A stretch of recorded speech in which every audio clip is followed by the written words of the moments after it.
Getting retirement ready. A 2023 Bankrate survey finds that 56% of Americans feel behind on saving for retirement. Even moreover, around a quarter of workers have not made retirement contributions in at least a year. So, how can we help? We've gathered a panel sharper than a number 2 pencil to provide some context around financial planning for retirement and some tips to help you along. Joining me now on set, we've got Midland Financial founder Lawrence Sprung. He's known on the interwebs and by his friends as Larry. He's also the author of Financial Planning Made Personal. Also with us virtually, we've got Carrie Carbonaro, who is the Advisors Capital Management Senior Vice President and Director of Women and Wealth. Thank you both so much here for taking the time. We have to know, first and foremost, right off the bat, because it sounds like there are a lot of people, and Larry, I'm turning to you first, a lot of people that have not taken some of those steps, some of them very easy, but for different reasons, one way or another. What is the first step, first way that they can get back into the proper type of retirement savings cadence? You have to get started. If you're one of those people that has not started yet, get started.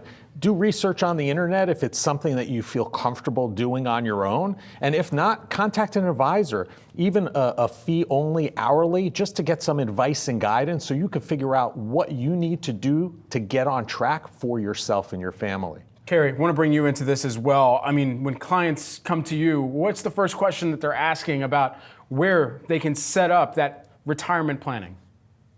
So most clients that come to me usually have something via work, because if you have a 401k or a 457 or a 403b, you usually get matching contributions, and that is free money. So I tell everybody, please take advantage of that. And I always say step 1 is to max out your current retirement account at work. And if you don't have one, you can always set one up, or you could do an IRA, but no matter what, you have to set it up. It has to be on autopilot, because that's the way most people save. If you're given a choice, you won't save it. It's called behavioral finance. So you have to get it in and get it often. And that's the way to get you to your goal.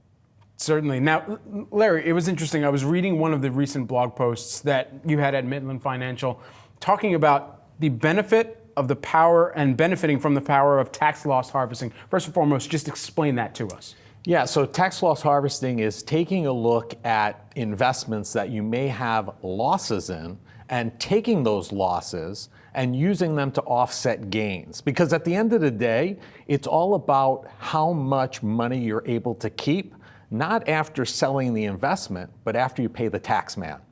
And by selling some losses to offset those gains, you end up keeping more of your hard-earned money and the growth that you've accumulated within those accounts that are outside of retirement accounts. And Carrie, I mean, this is a really interesting time, specifically as so many people filing their taxes and retirees, they're trying to figure out the best way and the tips and tricks that they can employ for themselves. Is there one top trick that's different this year than years past?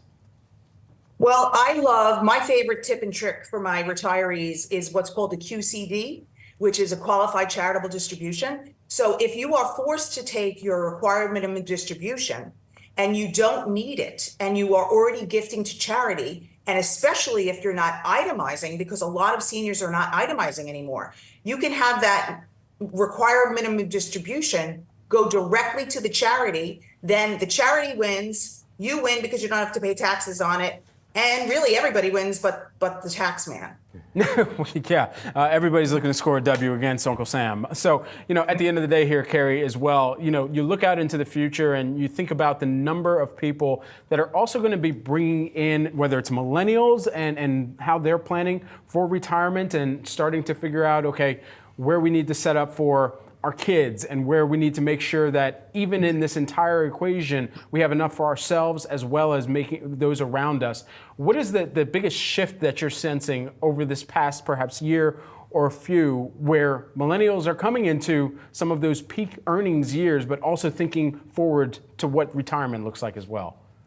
Yes, it's interesting. Millennials are starting to really save, and I have a lot of millennials that are maxing out their 401ks, which I'm super happy about. But another thing that I do with my clients is my clients actually set up and fund Roths for their children, for their adult children.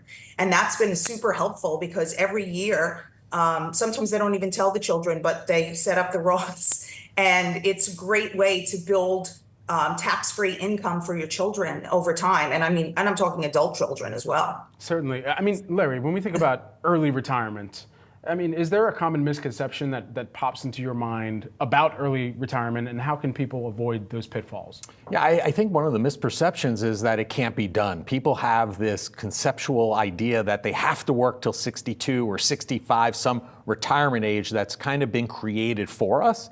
And it's just not true. If you start early enough, invest wisely, and make right and smart financial moves, you can retire much earlier than those preconceived retirement ages that we all think about.